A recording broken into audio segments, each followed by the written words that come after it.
The water's edge. I died at sea.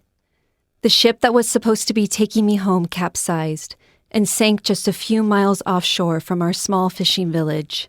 Several managed to save themselves. They found refuge in the lifeboats or on bits of floating debris. Some may have even tried to swim for it. The rest of us slipped down into the depths with the ship, fading out of the life that we knew and into the darkness of the icy black ocean. Our bodies were never found, our loved ones left to wonder. I may have had a family once, a mother, father, sister, perhaps even a lover. But if I had, they have since been forgotten. All memories of them washed away like sand on the shoreline and replaced by images of lightning, sea monsters, and shipwrecks. A long and haunted nightmare. That's what becomes of us. There is no peace, no paradise, no glimpse of pure and heavenly light, only the vast and bitter emptiness of death and a cold, gray ocean. And the fear, always the fear. Death is a frightening experience. Every nerve, every instinct, every fiber is designed to fight it. A body's desire to keep itself alive is powerful, but death is overwhelming, all-consuming, and in the end, it always wins. Even those who still live walk in the knowledge that death is waiting for them. It's only a matter of time. For many, death waits until their hair has gone white, their skin pale and wrinkly with age. But others are not so fortunate. Many will die of illness or injury well before their time. Others will be lost in tragic accidents, or perhaps even by the hand of another. I don't know what becomes of them. All I know is what awaits those taken by the sea. We are not ghosts per se, for we are no longer entirely human. Instead, in the days, months, years following our demise, our souls merge with the spirits of the sea. We become the rolling fog that blinds and disorients, the rip tides that seize and capture, the voices on the wind that beckon sailors to watery graves. We are the fears and doubts and hesitations of all fishermen, seafarers, and villagers who call the waterfront home. The town itself is rather small, with far fewer living souls than dead. There is a market, a church, and of course, the boat docks, to which I am often particularly drawn. I cannot say why. Perhaps it is a small piece of my living self being called back to a place I once loved, or the vibrant colors of the small fishing vessels. Or perhaps it means nothing at all. The villagers' houses are all similar. White, modest buildings with black roofs, doors, and shutters. In recent years, the residents have constructed a barrier between the sea and the houses in the hopes of keeping the tides, as well as unwelcome spirits, at bay. The tides respect the barricade, but the spirits pass through as if it is not even there. I never wanted to frighten the living, but in a sense, it cannot be avoided. We exist as fear and through fear. It is our purpose now, and I wish with all my being that it could be avoided. I feel that the others do as well. Still, night after night, we wander throughout the village. We are seldom seen, but never do we go unnoticed. One way or another, our presence is always made known. For the children who are warned to stay away from the water after sunset, we are the creatures of the deep. We fill their imaginations with thoughts of monstrous eels and ravenous sharks. The ocean is a world full of the unknown, and for the boys and girls who have never ventured farther than their feet can reach, the underwater realm can be a wonderful and terrifying mystery. How are they to know whether there are sea dragons dwelling in undersea caves, or colossal squids waiting to take them all one by one? The stories may not all be true, but they are effective, and they stay with these fresh and innocent minds long after the lights go out. Then there are the maidens, left alone to wait and wonder when their beloved sailors might return to them, or if, in fact, they will return at all. Their most vivid nightmares are plagued by images of their lovers gasping, drowning, being swallowed by the sea. I try to avoid these young women at all cost, for their longing and sorrow is more than even my lifeless heart is willing to endure. I have to think now, seeing the torture and torment faced upon them, that those who do love must be mad. In what world does it make sense to care for someone so terribly that the very idea of not being with them brings the soul to ruin? While it may be true that love has the power to inspire and enlighten and enrich, it also possesses an overwhelming power to destroy, just like the ocean. Perhaps I have forgotten what it is like to love, or death has robbed me of the ability. Either way, love inspires a fear in living souls to rival only death itself. If there is one thing that mortals fear above their own death, it is the potential death of someone they love. Some in the village are lucky enough to be alone in the world. The lighthouse keeper, for example. I visit him often, usually on stormy nights when the forces of violent wind and wave threaten the very foundation of the village. He is young, no older than 25, and he fears the thunder above all else. I've tried to see inside his mind, but he never lets me in, for he is almost always busy. The light demands tending, and he does his best to put his fears aside, to see to his responsibilities. I admire the lighthouse keeper. He is intriguing to me. Tall and thin, with messy red hair, blue-green eyes, and a face full of freckles. He seems to be intelligent. He spends most of his spare time reading books in his armchair or studying maps at his cluttered desk. I wonder if he dreams of sailing or if he plans to leave the village. Other nights, I've seen him sit and gaze at the fire for hours at a time, lost in his own fantasies. Those nights, he barely seems to know that I'm there. But then the thunder begins to rumble. What little color remains beneath his plethora of freckles drains from his face, and he realizes he is not the only soul inside the small cottage beneath the towering light. There are nights I leave the lighthouse keeper for a moment or two to step outside and watch the beam dance across the sky. Through mist and fog and rain, the light comes to life, and though it may sound strange, I swear that it never shines the same way twice.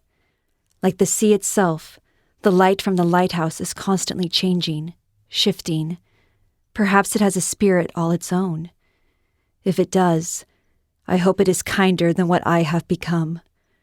I like to think that, had I lived, I would have become acquainted with the young man who lives in the lighthouse. I believe he could tell me fascinating stories and teach me everything he has learned from his books and his studies. I know so very little in this state of existence. Fear, death, and the sea. That is all I am allowed.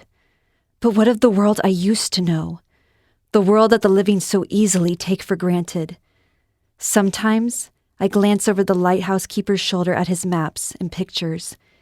I see images of places and things that I do not recognize, but feel I once may have known. Is it possible that I have seen forest, meadows, and mountains? I hope it is, though I know it is too much to think I shall ever see them again.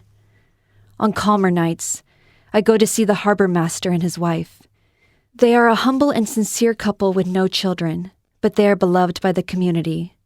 The harbor master's wife loves to bake, and she often participates in local fairs and picnics. She also quilts. I wonder if I could have been like her one day. I don't remember what I enjoyed in life, but seeing the joy that her work brings her leads me to believe I must have had something. My life could not have been empty. The harbor master, like the lighthouse keeper, often sits in his armchair by the fire, but instead of reading or studying, he writes. He chronicles his entire life in an old brown journal. I cannot help thinking how wise he is, and how much I wish I had done the same. In his writing, he leaves a piece of himself behind so that others may know him after he is gone. He is a man who deserves to be remembered.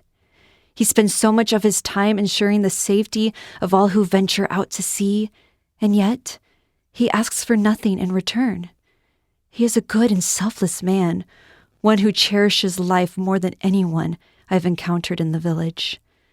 Like so many, the harbor master fears death, but in a way that I rarely see. He fears being responsible for death. This, of course, is absurd, for no one is responsible for death. No innocent soul can be expected to bear that burden. When death decides to strike, there is not a thing that can be done to stop it. Still, the harbor master fears any error or carelessness on his part that will result in a preventable tragedy. I hate that the harbor master carries this unnecessary weight on his mind and spirit, but it is not within my ability to free him. His wife brings him peace, and I am thankful for her, but even her soothing words and warm touch are not enough to rid him of his fears entirely. They will always haunt him, and therefore, so shall I. The house to which I am almost constantly drawn, however, is one that belongs to a little girl and her fisherman father. I do not know what became of her mother. More often than not, I am inclined to believe that she died.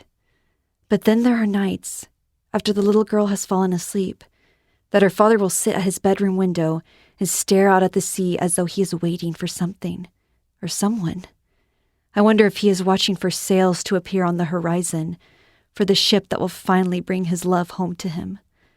I have spent many hours sitting with the fisherman in the moonlight, observing him, wishing I could bring him comfort instead of his cursed fear of the past and uncertainty. He is a very handsome man, tall and dark with a rough beard that covers the lower half of his weather-beaten face, and piercing blue eyes, as intense and stormy as the sea itself. Strong and somber, he is a man of very few words. I only ever hear him speak to his daughter, whom he cherishes more than his own life or the life of any other. Over the years, I have watched the girl grow from a fragile infant, pink and soft, to a bright and beautiful child of 4 or 5. Her hair is light, but she has her father's beautiful blue eyes. She reminds me of a golden ray of sun through a cold, gray sky. If my world is one of death and darkness, hers is one of music and laughter. She knows no fear, only hope. She is the opposite of everything I know and everything that I am. Tonight, I sit once again with her father, wishing I could speak to him. Again, he is distant, lost in memories, adrift in a sea of unanswered questions. I cannot begin to understand what drives the mortal being to love, but there is something about the fisherman that compels me to believe I may have once loved a man like him. He is damaged, but he is also strong. His spirit is hardened, but it is also kind and gentle. He has been broken, but his love for his daughter makes him whole. As though she has been summoned by my thoughts, the girl's tiny footsteps echo down the hall. Moments later, she is standing in the doorway, her pretty little face illuminated by the glow of the candle she carries. "Daddy?" she whispers through the darkness. "What is it, darling?" her father asks, turning to look at her. The little girl crosses the room and climbs into his lap. Then, with a smile, she turns to look at me and then back to her father. "She's here," she tells him. "She is?" he asks. The little girl nods in response. "Is she wearing blue?" "Yes, she always wears blue." It isn't the first time the girl has seen me or described me to her father. When she first began opening up to him, I was certain he would not believe her. But he did. Or if he did not, he at least pretended to believe. I dare to hope, however, that he does know I'm here, and that I care for both of them. "What else, darling? What else do you see?" the fisherman asks. "She's got wavy blonde hair, and she looks sad." "Why do you think she's sad?" "Because she can't speak, and because she's lonely. I think that's why she likes you so much." "Why does she only come at night, I wonder?" The way he speaks to her, in his deep, soothing voice, fills my being with a warmth I never knew I could still feel. Perhaps that is part of the reason I am so drawn to this man and his daughter. They reawaken emotions I have not experienced since before I died. A part of me almost feels human again. "Because during the day, she has to go back home," the little girl explains. And where is her home? The ocean. I think she is a mermaid. It is strange to think that to the entire village, I am fear, a foul spirit, as dark and threatening as the deepest depths of the ocean. But to this girl, this pure, beautiful, precious girl, I am a creature of fantasy, her very own fairy tale. She looks at me not with fear, but with wonder and joy. How she does not see me for what I am, I cannot say, but I am grateful. Do you think she'll stay till sunrise? Her father asks. The girl shakes her head. No, she'll be gone soon. She just wanted to see you. The girl is intuitive. Well, perhaps she'll come again, the fisherman says. And then for a brief moment, he smiles. She will, his daughter assures him. She always does.